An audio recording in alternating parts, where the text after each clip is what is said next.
everybody, it's Amanda from Scrimpingmommy.co.uk.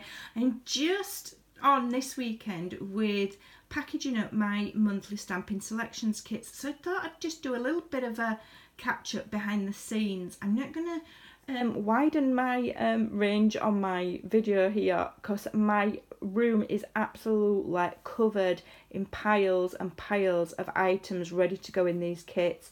They're getting extremely popular. I'm really pleased. I developed these kits over 6 months ago and I'm really excited how well they've been received. So yeah, I have got a lot of experience with kits. I did used to do them well before I joined Stampin' Up, so I'm a little bit of a bit of a whiz with the old calculator and the costing. And every single penny of my Stampin' Selections, they are £21. That includes the postage, and every single penny of that £21 is product. Every single penny. So they're amazing value for money. And I'm showing off my new packaging. When I first did these kits, there was nothing quite like them out there that I could see visually. So I've developed all of my own ideas, all my own style. The way they're put together is all my own style. And when I first started, I did used to use the 12x12 white pizza boxes, but I found them a little bit cumbersome. Customers find them cumbersome. They're a bit big for them to store in the craft room. They're not terribly elegant looking. And so I have found these, which are just so much more professional looking. I'm absolutely in love with them. They take up less storage in my workspace. They're going to take up less storage in my customers' craft rooms when they receive them. And they just look nicer. You can use these for your 12x12 storage, and they could go stacked in your craft room and not look cumbersome and, you know, a bit ugly. And they're beautiful. I love them.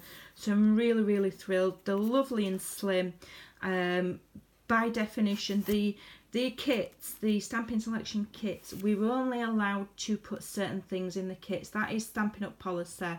There are things that we're not allowed to put in them. So by the nature of the policy, the kits are mostly based on DSP and cardstock and ribbons and embellishments. So basically things that aren't bulky. You can't put ink pads in, you couldn't put embossing powder, full tubs of embossing powder in, things like that, because you're just not allowed. So this is more than adequate to hold all of the beautiful product in there. And I think my customers are going to really love this new slimline professional look. You know, I'm evolving every single month. These kits get better and better and better, and you know the customer base for them grows every month, and it's a repeat customer base because they know that they are incredible value for money. It's a great way to get a taster of a sweet. Everything coordinates. I stick to a sweet so that everything matches, and you're getting a little bit of that in your monthly kit. So I just wanted to come and share these to be honest, because I just think they're so lovely. And it might be a little bit sad, but when you're running a business, you know, every little step and every little improvement just makes you feel really accomplished in yourself. So I hope that my lovely customers will like my new boxes. So I'm going to finish packing them now. I've got my tissue out. I buy this bulk in great big massive packs from wholesalers, and it's recycled paper. It's made from recycled products, because I'm quite mindful of the dolphins and the birdies and the bees.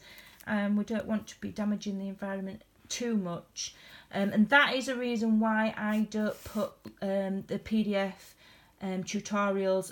That's why I don't print them out and put them in here, because you know it's just more paper, more ink, it's more of everything.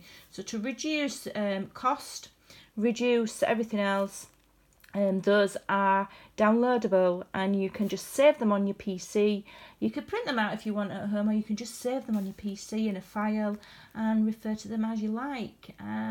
So yeah, So there we go, nice and more slimlined and elegant. So just thought I'd give you that quick peek and quick insight. If you're interested in purchasing next month's kit, keep an eye out on for the 1st of May. Forgot what month we're in now. 1st of May, if you go on over to my blog at scrimpingmommy.co.uk, there is a tab at the top that says monthly kits, and that is where you always find the information. But you know, I will probably do a video anyway, so you know, you're not going to miss it. So thanks for watching, and I'll see you again soon.